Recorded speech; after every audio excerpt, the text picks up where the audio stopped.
Ndị be anyị ndeewo na ama m na unu nọ ọfụma. Ọkwa unu fụ ihe na-efegharị n'efere mba ụwa lọọ ha chọọ iwu ha chọọ imepụta kịta na Oni of Ife na Sultan of Sokoto bụzi nọọsọ ha na-abọ ga na-achị ndị eze niile na ndị ikwe niile nọ n'obodo Naijiria, weruzie ndị be anyị ndị eze niile anyị na obi anyị ihe niile anyị nwedobezie n'akụ. Maka gịnị? And ihe na-ewute m n'okwu a bụ na ndị senators niile na-achị sị na ha na-represent onwe ha na ọ bụghị anyị, na ndị House of Rep onweghị onye kwụrụ kpakam, ha niile gbachisie nkịtị. Mana o mere m ka m mara na ndị ugwu anụnwa ndị Fulani a makwa na Sultan of Sokoto wụ Fulani na ihe n'onyonyo a ka unu fụ na ndị Fulani bịara obodo a na 14th century nke ụbọchị a. Mana na ndị Igbo anyị na-enu na ndị Igbo anyị anọwogo ebe a 900 BC, ọkwa unu fụrụ ya, ọtụtụ afọ one gakata anụ before ndị Fulani wee migrate wee bịa obodo Naijiria, wee mezie ndị bịara nnyaa ka ha bụrụzie ndị ga na-achị ndị nwe obodo. Biko kedu ụdị iberibe dị ihe nke a? And unu nekwa n'anya ihe onyonyo unu afụ na ọnụọgụ ndị Igbo dị ebe 35 million ka anyị makwa na-asị na anyị karịrị ọnụọgụ a. Denu ndị Fulani ka ede na ha dị ebe 13 million nke anyị makwa na-asị ka ha na-asị na ha tinyechara tinye ha ka ọ dị ka nọmba ha gbagote. Biko kedu n'ụdị ihe dị ihe a? Ka ọmbịambịa ga-abịa n'obodo bụkwa na ha enweghị ọnụọgụ wee na-achịzi ndị nwezi obodo, then ndị reps ndị senators ndị Igbo nwe onye chọrọ ikwu okwu. Maka gịnị? Ọnụ ka unu fụ na this conquest Osman Danfodie butere na ha akwụsịbeghị. This is the agenda aka na-agarịta. O wee wute m na ndị si na ha na-achị onwe ha bụ ndị House of Rep na ndị senators onweghị onye chọrọ ikwu okwu. Bikonu kedu inu ihe unu nwere ikwu n'ihe onyonyo a? Ụmụ nwanne m na-ene n'ihe a, bikonu kedu inu ihe unu nwere ike ikwu na Sultan of Sokoto na Oni of Ife bụzi ha nwa ga na-achịzi ndị igwe be anyị, ha nwa ga na-agwazi ndị igwe anyị na ndị traditional rulers anyị, ndị eze anyị, ha nwa ga na-agwazi ya ihe ha ga na-eme. Ha bịa buruzie omenala na ọdịnala ha bịa butere ndị igwe anyị na ndị eze asị ya nọọ ihe ọbụla anyị kwukwu unu ga na-eme. Biko ndị be anyị kedu ụdị ihe dị ihe a? Na ndị senators ekwuo pịam, ndị House of Rep ekwuo pịam. And ihe na-ewute m n'ihe a bụ na unu ama na ihe a ha chọrọ, biil a ha chọrọ iwepụta agago first reading gaa second reading, ha paschagie. Ndị reps unu ekwughị okwu, ndị senators unu ekwuo, ha niile mechicha ọnụ because ebunyecha nna anyị. Ndị a na-emekwa di ha ama the implication of this thing, ha ama. Then Sultan of Sokoto eburu culture ya na tradition ya bịa impose na ndị be anyị, unu emebezi ihe ọbụla ha gwara unu, onweghị onye. Anyway, ana m ekene Chineke na ọha na eze ndị Igbo amanụ m ihe megidere unu wee mepee ha anya, ha wee pụta. Unu afụgo ihe ha kwụ na ha na-reject ya, na ha ekweteghị na that bill. Chineke ahụ ize gị ka ọha na eze ịpụtakwu reject ihe gbasara ndị be ha. Chukwu daalụ. Then wee na-ekwukwa na ndị middle belt apụtakwa n'akwụkwọ okwu si na ha ekweteghị ụdị bill. Biko kedu n'ụdị ihe dị ihe a? Ịbịa were your own culture and tradition ịbịa butezieru m, mana asụ unu ndị ọbụla chibe onwe ha region by region unu jụ because na unu nwere agenda.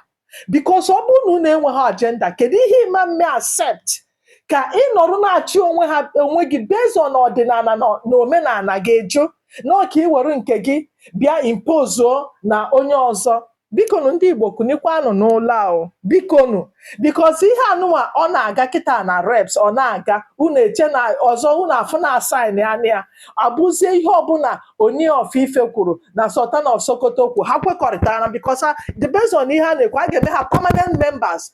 Ọkwa permanent etu ọbụla ụwa nọgodu 1 million years ha nwa ga-anọgide, ha pụọ ụmụ ha rigoro, etu a ka ha ga-esi chigide ndị Igbo ruo ụwa tụ ụwa. Bikonu kedu n'ụdị ihe dị ihe a ndị be anyị? Kedu n'ụdị ihe dị ihe a? Bikonu na anyị ga-anọzipa anyị nọ piano mkpụrụ amụ n'ọrụ na onwe unu, ka anyị nọrọ onwe anyị, ka onye ọbụla chigbuo onwe ya bezo na omenala ya na ọdịnala ya. Unu jụrụ ajụ si na iwu bụ na unu wagana. Bikonu ihe nke a dị m egwu. Ndị bịarụ nnyaa ga na-achịzi ndị nwe obodo. Anyị nwakakwa n'ọnụọgụ unu fụrụ ihe edere anyị ebe a over 35 million nke anyị makwa na anyị karịrị dezieru ndị Fulani 13 million ka unu mana ha eruo kwa. Bikonu kedunu, bikonu achọrọ m ịma n'ihu unu ihe unu che n'ihe onyonyo a because ihe a nwee ka ọ dị ka unu fụ na agenda ndị a ebe ha enweta ọ dị ha ka ọ na-afịazi ha ahụ kịta inwetie ka ha si wee chọọ wee weruzie ụzọ aghụghọ a wee batazie ifu ka ha si na-ederi onye ọbụla ndị senators ndị House of Rep onweghị onye na-ekwu okwu maka gịnịzi ka ihe a ga-anọ na House pasịa bill a first reading pasịa ya second reading ndị senators na-ekwu okwu ndị House of Rep okwu ọkwa na ihe na-ewute m n'ihe a onweghị onye kwuru okwu n'ihe niile a maka gịnịzi ka esi maka ihe before ndị ọcha abịa n'obodo anyị enweghị omenala na ọdịnala ndị ọbụla nwere nke ha den unu weruzie ndị Yoruba weru ndị ugwu ọ bụrụ na ndị Hausa chọrọ ka ndị Fulani chịba ha ọ gbasara ha mana anyị nwa ama nkwe ndị Igbo ama nkwe ka ndị Yoruba na ndị Fulani chịba anyị ọha na eze ndị Igbo mepekwa n'anya ndị igwe anyị niile na ndị eze anyị niile biko nu mepekwa n'anya ndị Igbo mepee n'anya na mmiri na-achọ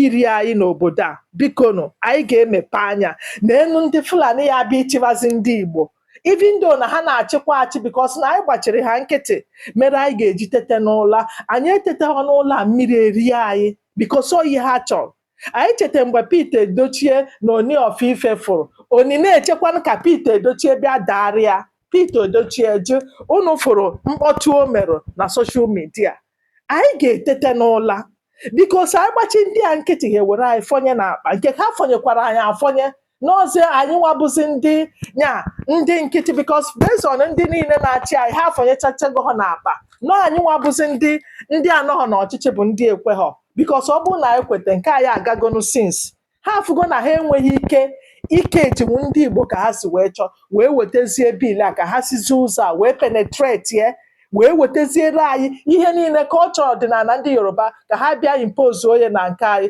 nke ndị ugwu na nke ndị Fulani ha bịa impose oro anyị ya biko na ụlọ na-afụkwa ụdị ya ha weziri na ndị Igbo bụzi mumu bikos ha afụgo na ha eke ejichago ndị reps na ndị senetọ ha wee sizie ka ha sizie etu a mebi na-ebunyego ha ego bikos ndị reps ha na ndị senetọs onweghị ihe ego ama rụrụ ha ebunye gị ego lee onwe gị lee ana obi gị lee omenala gị lee ọdịnala gị ka ewupụteziere gị nke ndị foreigners bịakwara abịa si Senegambia Mauritius wee bịa biko ọ dị egwu ka mmadụ ihe unu che na ihe onyonyo a ndewonu ndị be anyị ndewo ndị gọvanọs na-achị ala Igbo ebee ka unu nọ arụ a wee na-achọ ime ndị Igbo ebee ka unu nọ ndị gọvanọs biko nu ka anyị ga-egodo ihe onye akwụ ihe ndị ọchịchị a na-agbarụ ndị nọ na street ka anyị ga-egodo ihe ha traditional council.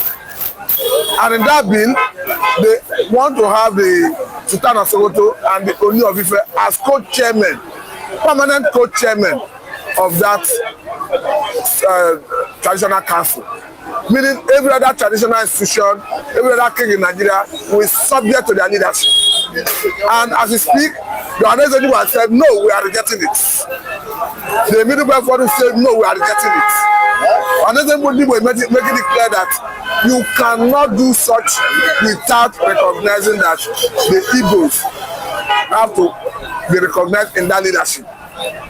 Let me get your take. Yeah, my take remains whom I am. Benjamin Tonsinesis Nachi. I have not changed as Biafran evangelist. And I will continue to speak. My beloved brother, so far so good. That volume or whatsoever National Council of National Council of Traditional Rulers, the bill or whatsoever the English you may use to qualify it or to put it before me or put it in the table. I must tell you the truth and I must be honest with you. My beloved brother, listen and listen good. It is uncalled for. Because some certain set of the group or some certain set of people in Nigeria have been sidelined. And who are they? The Igbos, the Easterners have been sidelined on this issue and on this matter. And let me tell you, we, the Igbos, the Biafrans, as they say that we are part of Nigeria. My brother, the way we run our traditional system is not the way Yorubas run their own. And it's not the way the Fulanis run their own. So you cannot come from nowhere to Igbo land now and begin to dictate for me or tell me what to do in Nigeria. Please, we are willing already. We are ready. We are ready. We are prepared to go. But what that is saying is this. that if they pass it into law, it means that like Obi of Onitsha is under that, and which is not going to work. You see that all the aces in the southeast are under the my brother. There is something you need to understand. In Nigeria and in the east, Igbos know they worship king, but that doesn't mean that Igbos doesn't have king. Igbos know they worship person, they know they bow down for person. That doesn't mean that they don't have respect. We have a way of which we respect our elders, we respect our traditional list, we respect our kings. You understand? So let me tell you, you see all these things that they are doing, I put it before you. If they should come to the east, it will. I will not like to Obi. You are not getting it. Look at what it is. If that bill becomes a law, it means all the king in Nigeria, it means the ooni of Ife and the sultan of Sokoto are their leader. They are under them. That is what I'm saying now. I'm narrating it to you, and you are telling me I'm not getting it. You are saying what I'm saying. I'm trying to tell you and to explain it better to you that in Igbo that we can never, it can never work in Igbo land. Let the sultan of Sokoto face Sokoto and the north. Let Ooni of Ife face what happened in the west and the Yorubas. Obi, you know the meaning of Obi of Onitsha. Then you expect Obi of Onitsha to bow down to Oni. Take a look at what happened when Pet Edochie, you know, is one of the chief. He's one of the traditional rulers in the east. Take a look at when him and Oni meet. You remember? Don't you see the game? Don't you see what played that day? Somebody like that, do you expect Obi of Onitsha to now come and go and submit to them, or Sultan of Sokoto or Ooni of Ife? It's not for and submit to them, or Sultan of Sokoto or Ooni of Ife. It's not possible. It has never been part of us. So they have made a mistake in doing that. If they should do it, this is my own take and suggestion. I take it as a contribution as well. They should appoint, as they appoint Ooni of Ife, appoint Sultan of Sokoto in the east. That will be seeing the affairs of the easterners. West to see the affairs of the west, north to see the affairs of the north. Then three of them can come together and conclude from their what they are able to gather from their own regional entities. That's my own opinion, contribution to that. And I haven't said this. Another point I want to make is this: before they do that, they then consult all these traditionalists. They then consult all of them and seek and ask them to do a kind of voting or whatever to choose who will be their chairman or who will be the leader. Did they say that? It's a bill. They are not seeking their consent. They are not seeking their consent. Since they did not seek their consent, they are seeking it to fail. Because as it stands, even the Middle Belt Forum has said no. They are rejecting Sultan of Sokoto. Because they did not seek their consent. So they are seeking it to, the bill will fail. Even if they impose it under autocracy, dictatorship, it will fail in the east. It's not today that have been coming up with some issues that the easterners debunk. The question people are asking is this: if you look at the population of the Fulanis, they are not in any way close to the population of the Igbos. So why can the Fulani king, talking about the son of Sokoto, be made to rule over Igbo kings? That is the issue, and that is the point of that marginalization, and that is the point of that mistake we are talking about. That Nigeria have been making ever since in 60s up to this very moment. So it means what they could not achieve through Osman and Fodio conquest. That is what they want to do now. Exactly, that is the area they are trying to, not that they want to, they are trying to, of which they are, remember what I said they will fail. Whether they impose it or put a kind of a dictatorship that they are, Igbos will not succumb to that. Igbos will definitely debunk it. You understand? So any game they like, let Bola Ahmed Tinubu come up with it. It's not going to work. Hello? It's not going to do what? Work. That's why I put it before. Gather them, let them make the choice. Let there be a collective among the traditionalists. Then let them, you know, we used to have governorship forum. Is that also the governors of every state come together and they choose who become the chairman. So if they themselves should do it that way, I think maybe the concept of others that are feeling being neglected, you know, will be recognized. Then let them make the choice. But whereby they didn't go that way, my brother, take it or you leave it. You know, go work for Igbo land or Mammy.